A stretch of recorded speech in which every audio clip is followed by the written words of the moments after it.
शूद्र करहि जप तप व्रत नाना, बैठि बरासन कहाहि पुराना।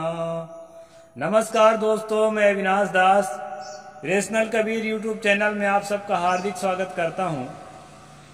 साथियों, यदि आप इस चैनल को सब्सक्राइब नहीं किए हैं तो सब्सक्राइब जरूर करें और अपने साथियों तक पहुंचा करके चैनल को आगे बढ़ाने में मेरी मदद करें। लाइक करें, बेल आइकन को प्रेस करें और कमेंट मुझे जरूर लिखें।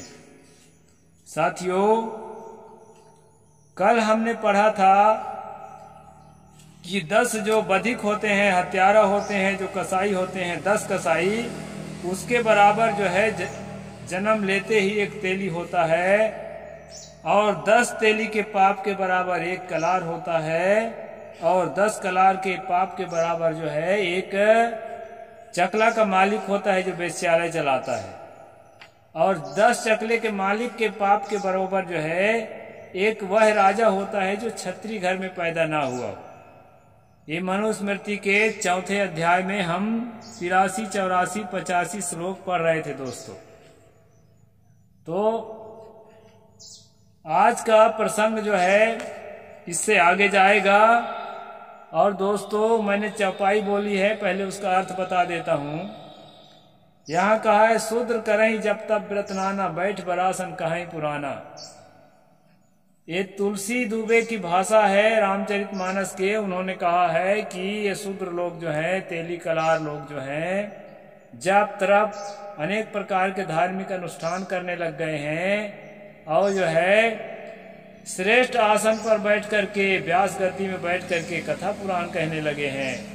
दोस्तों, अभी महासमुंद के बाग बहरा में आप लोगों ने सुना रहा होगा, यामिनी साहू नाम के एक जो है महिला कथावाचिका जब श्रीमद् भागवत के कथा कहने लगी तो ब्राह्मणों ने उसको बलात् रोक दिया, और रोकने के बाद जो है उसको पुलिस लगा करके अपने कथा पूरा करना पड़ा।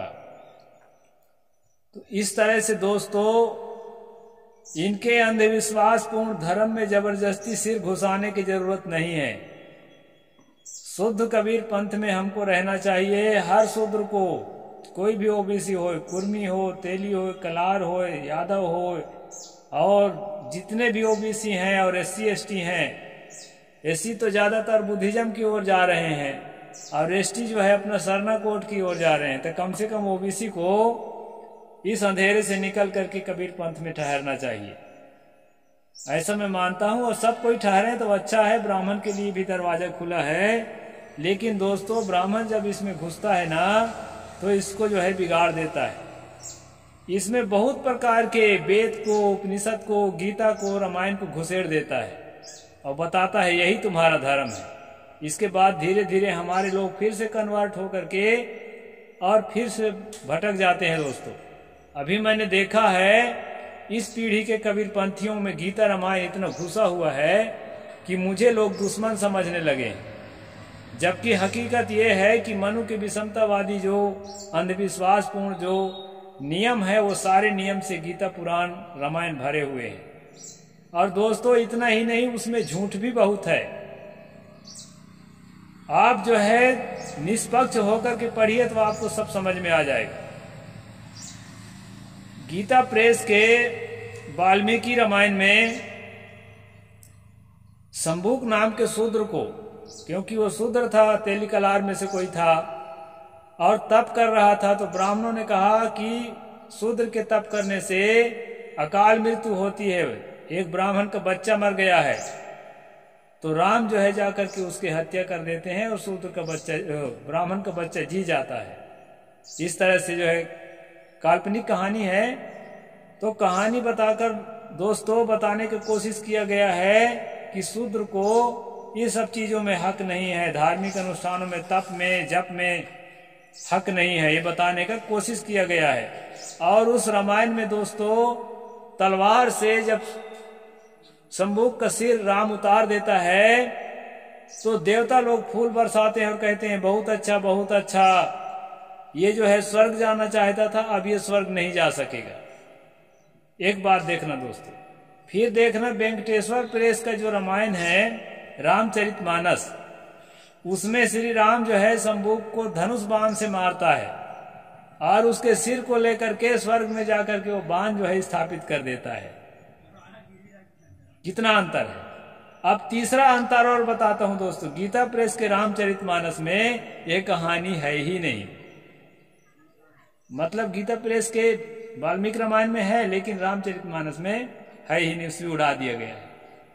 तो ये लोग इतने झूठे होते हैं दोस्तों, जिसको कहते हैं सनातन है, सनातन है। सनातन का मतलब है जो था, है और रहेगा। तो आपकी कहानी तो बदलती चली जा रही है, मिटती चली जा रही है, कहां सनातन है।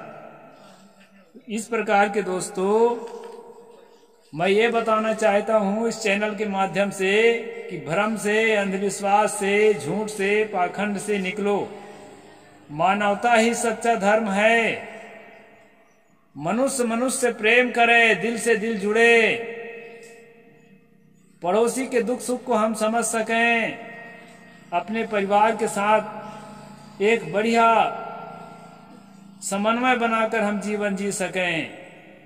इसका जो शिक्षा दिया जाता है वही सच्चा धर्म है दोस्तों, और कहीं इस प्रकार का धर्म वर्म नहीं है। ये भ्रम से आपको निकलना चाहिए। तो हम आगे चलते हैं। कल जो है हमने पढ़ा था कि 10 हत्यारे के बराबर एक तेली पाप होता है, पापी होता है, और 10 तेली के बराबर एक कलार पापी होता है, और 10 कलार के बराबर एक जो है वेशोपजीवी अर्थात जो चकला चलाने वाला वेश्यालय के मालिक है वो पापी होता है, और 10 वेश्यालय के मालिक के बराबर एक शूद्र राजा जो छत्री नहीं है, शूद्र राजा होता है, वो पापी होता है। इन लोगों के हाथ से ब्राह्मण को दान नहीं लेना चाहिए। ये मनु जी का आदेश कल हमने पढ़ा था, श्लोक नंबर 84, 85, 86 के अंदर। तो दोस्तों आजकल देखा जाता है कि ऐसे ही लोगों से ज्यादा दान लेते हैं और ऐसे ही लोग ज्यादा दान देते हैं। हमारे यहाँ तेली है, कलार है, कुर्मी है, यादव है, यही लोग दोस्तों जिनके दान को पाप माना गया है, उन्हीं के हाथ का दान ले लेकर के यहाँ के ब्राह्मण अपने थैली भर रहे हैं, अपना संपत्ति इकट्ठा कर रहे हैं। और यहाँ डर भी दिखाया है दोस्तों, उसको बता देता हूँ कि अगर दान देता है तो और दान लेता है तो उसका परिणाम क्या होगा, वो भी मैं आपको दिखा देता हूँ। यो राज्ञः प्रतिगृह्णाति लुब्धस्योच्छावर्तिनः सपर्यवेण याति मानरकानैकविंसितम्। जो कृपण और शास्त्र की आज्ञा न मानने वाले राजा से दान लेता है वह क्रम से 21 नरक में गिरता है। यहाँ 21 प्रकार का नरक बताया है दोस्तों। इन नरकों को आप लोग जो है पूरा मैं संक्षेप में नाम बताता हूँ, उसको आप पहले सुन लीजिए, इसके बाद जो है फिर आगे बढ़ेंगे। यहाँ कहता है दोस्तों, तामिस्त्र नरक, अंधा तामिस्त्र नरक, महारौरव नरक, कालसूत्र नरक, महानरक, और जो है संजीवन नरक, महावीची नरक, तपन नरक, संप्रतावन नरक, सहान नरक, सकोकल नरक, कुडमल नरक, प्रतिमूर्तक नरक, शोक शंकु नरक, रिजीव नरक, पन्या नरक, सलमली नरक, नदी नरक, असीपत्र नरक, वन नरक और लोहधारक नरक। ये 21 प्रकार का नरक बताया है दोस्त। और इस 21 प्रकार के नरक में कौन जाएगा बताया है, जो तेली, कलार, कुर्मी, जो ओबीसी के शूद्र जातियां हैं, इससे जो ब्राह्मण दान लेगा वो इस 21 प्रकार नरक में जाएगा, और साथ में वह जजमान भी जो दान देगा वो भी नरक में जाएगा। ऐसा मनु जी के यहाँ पर कथन है। तो दोस्तों आज हम देखते हैं कि यही लोग ज्यादा ब्राह्मण को दान देते हैं और इन्हीं लोगों से ब्राह्मण दान लेता है। तो इससे ये समझ में आता है कि ये सब लोग मनु के अनुसार नरक जाने वाले हैं, नरक की तैयारी कर रहे हैं। तो आगे हम चलते हैं दोस्तों, कुछ बातें और बता देता हूं मैं, इसके बाद आज का स्ट्रीम शॉर्ट में खत्म करूंगा। कुछ श्लोक तो आज कहने योग नहीं है। ये जो है तमाम तरह के जो है ये 4 महीने तक वेद का उपासना करने को बताया है, बरसात के 4 महीने, और सावन भादो पूर्णिमा से विधि उपाकर्म करके 4.5 महीने तक तत्पर होकर वेद पढ़ें। ये लंबे समय तक वेद में उलझा के रखने के लिए एक तरीका है दोस्तों, ताकि जो है लोगों का मन उसी में उलझा रहे। और अभी देखेंगे, अभी नवरात्र आने वाला है, नवरात्र में जो है 9 दिन तक उसी के गाएंगे, उसी को बजाएंगे, उसी में झूमेंगे, नाचेंगे, ताकि जो है आदमी का मन उसी में लगा रहे और जो है उसके साथ उसके रंग में रंग जाए। जब हम लोग कुछ तर्कशीलता की बात कहें, रेशनैलिटी की बात कहें, तो बात जो है उनके दिमाग में ना लगे, इसके लिए बराबर ये व्यवस्था करके रखा गया है। तो यह बात जो है इसमें आप देख सकते हैं दोस्तों। फिर कहा है उत्सर्जन करके 2 दिन और बीच में रात को अंध्याय करे, मतलब 4 महीने के बाद उसका उत्सर्जन कर दे, यानी खत्म कर दे। इसके बाद फिर एक श्लोक और बता देता हूं दोस्तों। नाविस्मष्टाधीत चा शूद्रजन सन्निधौ न निशांते परिश्रांतो ब्रह्माधीत पुनः सपेत। ये श्लोक नंबर 99 है। स्वर वर्ण आदि का स्पष्ट उच्चारण किए बिना, मतलब जो है वेद के लिए एक नियम है दोस्तों पढ़ने का, उद्दात, अनुदात और त्वरित, इस तरह हाथ का हस्त चालन करके इस तरह से और संकेत करते हैं, और कितनी दीर्घता से उसका उच्चारण करना है वेद पाठियों को बताया जाता है। तो उस प्रकार से दोस्तों वेद पढ़ने का नियम है, और उस प्रकार कहते हैं कि नियम को बिना तोड़े हुए और वेद को पढ़ें, और साथ में शूद्र के समीप वेद को ना पढ़ें। यहाँ शूद्र का कहने का मतलब जो ओबीसी जातियां हैं, तेली, कलार, कुर्मी, गुर्जर, मराठा और भी जो कुछ सवर्ण में भी आते हैं किसान जातियां, इसको जो है हिंदू धर्म की भाषा में शूद्र जाति कहा जाता है। कई लोग ये कहते हैं कि नहीं, अछूत जाति को शूद्र कहते हैं। दोस्तों अछूत जाति को शूद्र हिंदू धर्म में नहीं कहा गया है, उनको अंत्यज या अछूत या अस्पृश्य कहा गया, मतलब शूद्र से भी नीचे। तो शूद्रों का दान लेना गलत बताया है ब्राह्मण के लिए, नरक का रास्ता बताया है, और दान देने वाले को भी। और दूसरी बात ये बताया है कि शूद्रों के समेत जो है वेद का पठन न करे, वेद पढ़कर के उनको न सुनाए। और वेद पढ़कर कोई सुनाता भी नहीं है, वेद को आजकल कोई सुनता भी नहीं है, न सुनने लायक कोई बात भी नहीं है।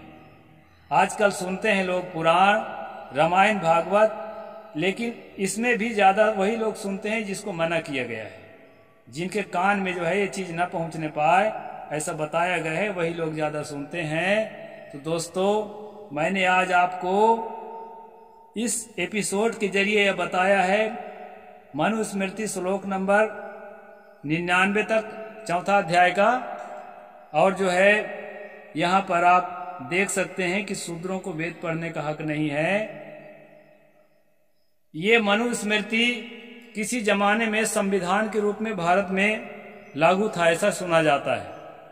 और सुना ही नहीं जाता है दोस्तों, लोगों के दिल दिमाग को देख करके समझा जा सकता है कि लोगों के दिमाग में आज भी हिंदू गिरी, सनातन गिरी बहुत ज्यादा है। उससे समझा जा सकता है कि चलता ही रहा होगा। और इससे जितना अंधविश्वास, जितनी विषमता, जितने मानवीय मूल्यों का हनन हुआ है, वो किसी से छिपा नहीं है। तो आज का जो सेशन है मैं संक्षेप में पूरा करता हूं दोस्तों।